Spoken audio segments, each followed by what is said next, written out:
Gavin Newsom, moreover, when he's been asked about that, he says that he wants to punch these people. I guess he was referring to Republicans in general, or the Texas Republicans in particular. He wants to punch them in the mouth.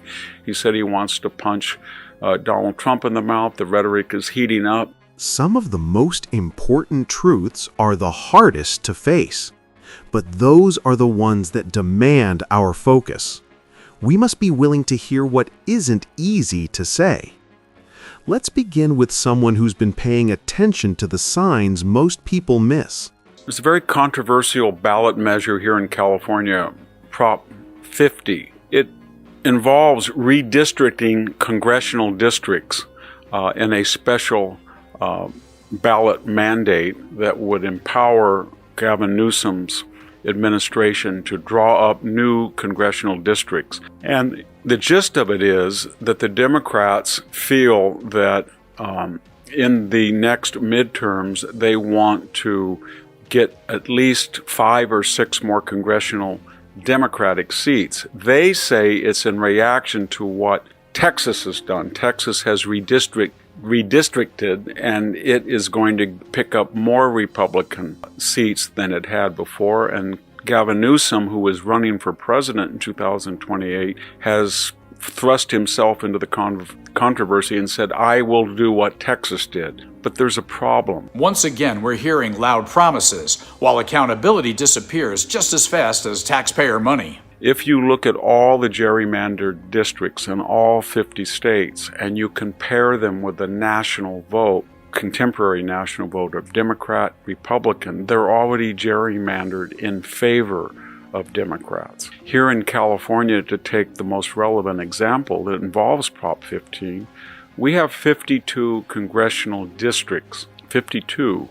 Currently, there is only 9 Republicans out of that 52. That represents about 17% of the congressional district. However, in most statewide and national elections, Republicans usually poll about 40%. So, in other words, California is 23% underrepresented in its congressional districts in terms of Republican representatives. Right now, how did that happen? That happened because about a decade ago, Arnold Schwarzenegger, who ran as a conservative but metamorphosized into a centrist or moderate or maybe left center in his last years in office, created what he said was a nonpartisan redistricting commission. But when you actually looked at the people on that commission, they were either left or center left. And they gerrymandered California under the guise of a nonpartisan or bipartisan commission that took politics supposedly out of the equation. So what am I saying? We're going way beyond nonpartisanship that wasn't nonpartisan. We're going into extremism that is going to end up with just 4 or 5 Republican Congress representatives out of 52 seats. And it's even worse than that when you look at the map. It makes jigsaw puzzles look proportional. They're stretching and pulling these districts well beyond any semblance to geographical reality. And the point is they want to combine Republicans into about 5 districts, and that way they would free up moderates and independents and Democrats and create the other 47 districts that would be sure winners for the left.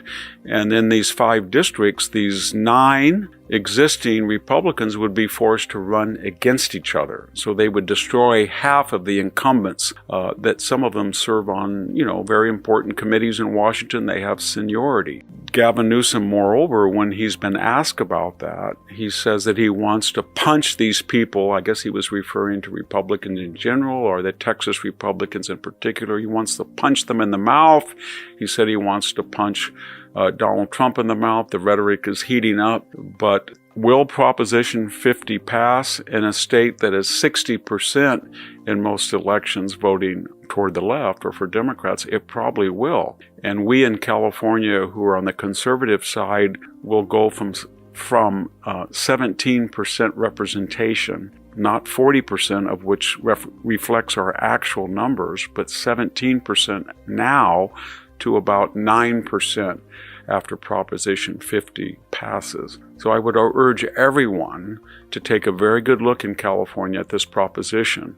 And whatever your political affiliation is, you can see that this is a desperate attempt to destroy a once idealistic but not very good bipartisan commission, but far better than turning over redistricting to Gavin Newsom and hardcore leftists in the California legislature. California has been in the news recently because it's going to have an unusual redistricting effort. That means we're going to redraw the maps of our 52 congressional seats, and we're going to do that according to our governor, because Texas has been doing that, and Gavin Newsom is running for president in 2028, so he wants to show that he is on the cutting edge of Democratic opposition to Texas. There's a problem. Texas doesn't have an independent commission, not that they're really independent, but that in theory they are.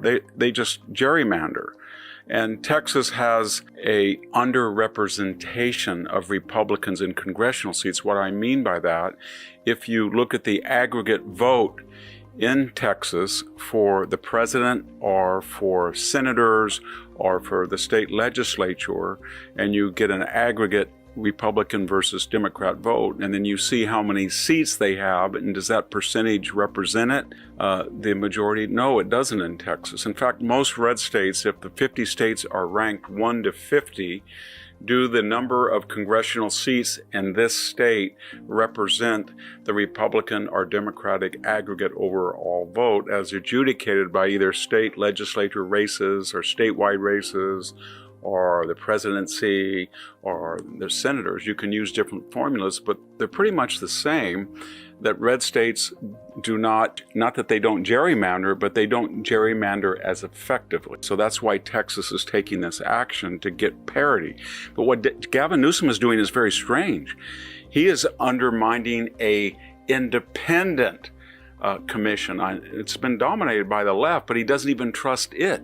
He's not calling it back into session necessarily.